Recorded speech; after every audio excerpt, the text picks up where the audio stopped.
Switching gears, we mentioned a little bit about the Lakers, but I want to talk about the Lakers because the Lakers they have this upcoming road trip, Stretch. right? Yeah, the This stretch. upcoming stretch, they got the Thunder twice in a row. Mm-hmm. What's going on? Why would the NBA do that? This is what I'm talking about with the whoever does the scheduling for the NBA On needs to the be bright fired. side, they might not even play all the starters. That is true. I doubt that because the Lakers. I don't know if you saw Y'all that might get report. one game with the starters, one game with they may just take it easy.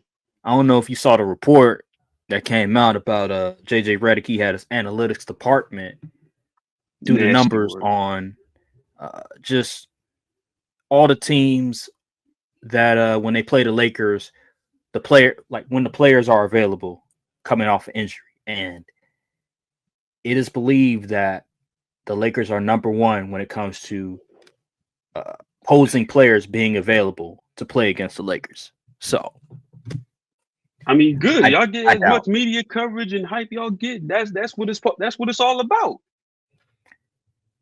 I know. I just say that. I just reference that It's because just it's just funny. Yeah. I highly Oh, doubt okay. that the Thunder are going to sit their players, especially when it's not going to be a back to back. It's just going to be we're going to play them twice. We're going to play them in Mm. OKC. Uh, they're going to have a day off, and they're going to play them again in OKC. It's like wow, we played them twice in OKC. Wow, thank you, schedule makers. Like thank you very much. But this upcoming stretch for the Lakers is very important because Don't y'all got Houston too yeah, we coming got up? Houston. We Yeah. have Houston. Let me pull up their schedule real quick. They have one, two, three. They have 5 games left in the regular season. Five And games. three of them are against the top two seed in the So West. so yeah, this is they don't have much margin for error on this one. So let me pull it up. Share my screen real quick. Okay. Where could have sworn. Oh man, the Mavs gonna try to play spoiler. Yeah. So as you can see, we have the Thunder twice, the Mavericks, the Rockets, and the Trailblazers. The Lakers are trying to get that third seed. They have a outside chance of getting the second seed.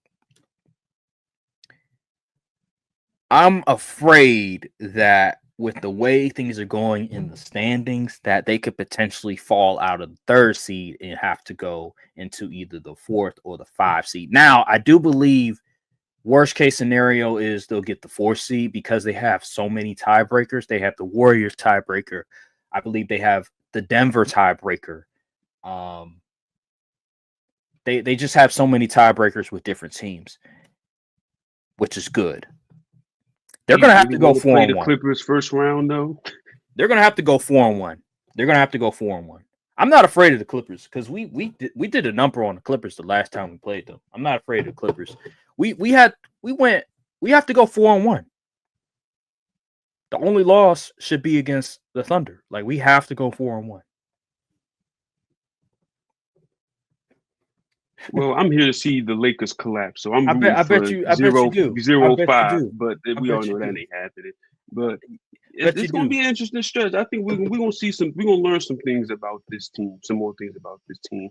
Um, I have some questions and some concerns about the Lakers. Okay, I do think the Lakers are a good team offensively, but can someone explain to me what the heck be going on with Luka Doncic at times? Because sometimes it's just like he's just out of it. I'm like, bro, you are not impacting the game positively at all. And it's also like when Austin Reeves is being the primary ball handler at certain stretches, what is Luka out there doing? He's chilling. Like that's what I'm saying. He's Like chilling. I, I like the idea of having three guys that you can just go to that can handle the ball, initiate offense. But like when one dude isn't a guy that's like an off-ball type player, and he's not really a good spot-up shooter, what is he really contributing to them? And he's not playing defense, so what is he really contributing on the court? And that's That the was my main problem concern with Luca. about having playing combining Luca and Bron ball. I don't think the way this roster is constructed on the Lakers is conducive to Luka ball and maximizing his efficiency and usage. And also, he's lost a step. Obviously, we all knew he lost a step. He ain't blowing by anybody. He's just muscling dudes, and that's it. How he getting his game off. But then on the other end, at least use that muscle on defense. You ain't even guarding nobody. So I'm just like, man, you can't rely on LeBron being your best dude going. He's 40 years old. Like we all know, LeBron is great. He's excellent. He's a super soldier. Whatever you say, but like, come on, someone has to take the torch. No doubt. I think you're overreacting a little bit because if you recall, in the month of March, he was averaging over 30. So I think you're overreacting a little bit.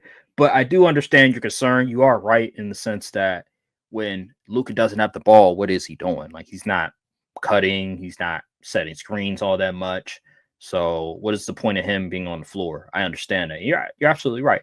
But if you remember, I mean, Kyrie Irving and Luka made it to the championship, and they were, primary ball handlers. Luka was not cutting a whole lot. He was standing They play in the defense. corner.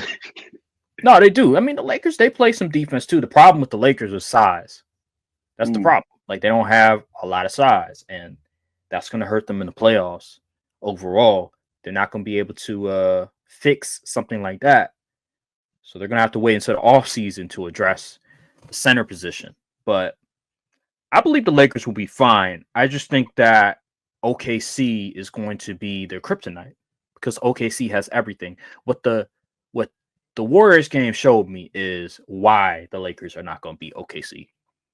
It's the fact that a lot of these teams, if you notice, when you watch a lot of Laker games, a lot of prime time Laker games against quality competition, it's very physical.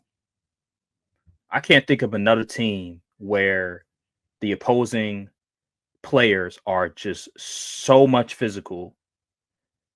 The Rockets game, the Warriors game, the Knicks game, these games were physical. You hear all these old players saying, man, the league is soft. Man, these dudes don't play no defense. Watch a Lakers game. Literally. Watch what the opposing team does against the Lakers. They are physical. The refs are swallowing their whistles. I'm telling you. But to get to my point, against the Warriors, Luka Doncic not being able to go by dudes, tall, athletic, strong defenders, he has problems with. And then when you look at LeBron, you look at Austin Reeves. Austin Reeves couldn't really get his game off until the very end. Like he got on a little hot stretch, but the game was pretty much close to over. LeBron, he was doing his thing, but nobody else joined the party. And the role players, Dorian Finney-Smith, Gabe Vincent, Jordan Goodwin, like these guys that we are relying on didn't do well. They didn't shoot the ball all that well. When they play OKC, OKC is such a dangerous team because they're tall, athletic, they're young. They have so many dudes that can defend. And they're physical. They're very physical. Lou Dort. They got all these guys that you can just say, all right, go guard Luka. And they'll be fine. They're the kryptonite to the Lakers. I can say that definitively. And that Warriors game showed me why anybody that has the Lakers over the Thunder are not watching the games. Like they think it's 2K. Oh, we got 3 stars. We're gonna win. Marcus Morris. This is the problem I have with ESPN is that they bring on these former athletes and think just because they're former athletes, they know what they're talking about. Marcus Morris goes on ESPN, goes on Get Up, goes on First Take, and he's like, yeah, I don't believe in the Thunder's depth. They have no depth. I'm like, what have you been watching? Are you watching the games? Seriously, I understand you're a former player, but any person that says the Thunder don't have any depth are not watching the games, are not paying attention to the OKC Thunder because they have 10 guys that they can go to. He's like, yeah, after Shea, who you can rely on from 2 to 3. Guess what, sir? They have other options that they can go to besides Jalen Williams and Chet. Isaiah, what's his name? Isaiah Roby or something like that. Like they have some Lou Dort, Alice Caruso, Cason Wallace. Like they got so many guys that can provide offensive outputs for the team. They can shoot, they can defend, they can protect the rim. There's so many guys that they can rely to. So for him to just say, well, I don't trust OKC depth, they're young, and he compares OKC to the situation he was in with the Boston Celtics when it was just Jason Tatum, a young Jason Tatum and Jaylen Brown. And remember, that was the year Kyrie Irving got hurt towards the end of the season. They were like the number 1 seed, I believe they like were. 2017, 2018 season. They were like the number 1 seed. They were having a great year. But this was rookie year Jason Tatum. This was second year Jaylen Brown. Terry Rozier was the starting point guard for them. That is a horrible comparison. There was no MVP caliber player. Even when Kyrie Irving was on the squad, there was no player equal to Shea Gilgeous-Alexander. So that's a horrible comparison. Shea Gilgeous is arguably top 2 player in the NBA right now. And then you have the number 1 defense in the NBA. Top 3 at the very minimum. Very minimum. You have the number 1 defense in the NBA. You have a team that is top 10, I think, in 3-point shooting. One of the better offenses in the NBA. You have an all-star in Jalen Williams, and then you have a rising star in Chet Holmgren. And then you have a really good supporting cast. What are we talking about? Lou Dort, Alice Caruso, Aaron Wiggins, Isaiah Hartenstein. Yeah. What are we talking about? This is how I know some of these athletes they just say whatever. These are just old talking points when they say that, oh, they're inexperienced. They haven't gone through the ringer. They haven't gone through adversity. Last year wasn't enough adversity. They got so much depth that shortening the rotation to 7 and 8 would make them just 7 players like in the playoffs. It would make them even better because they've been playing a lot of dudes because they can afford to. But if they play the dudes that are really good, 35 minutes a night, are you kidding me?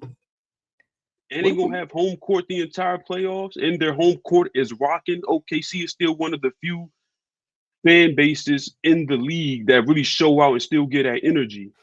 So good luck beating them on the road for in a 7-game series. I just don't see it. What are we talking about? Seriously, what are we talking about? This is how I know that. When was Brian Windhorst or whoever said that no one's scared of them in the playoffs? Are you drunk? Yeah, he was quoting an anonymous. It was either a player or it was some front office member, something like front office member. Whoever said that is delusional.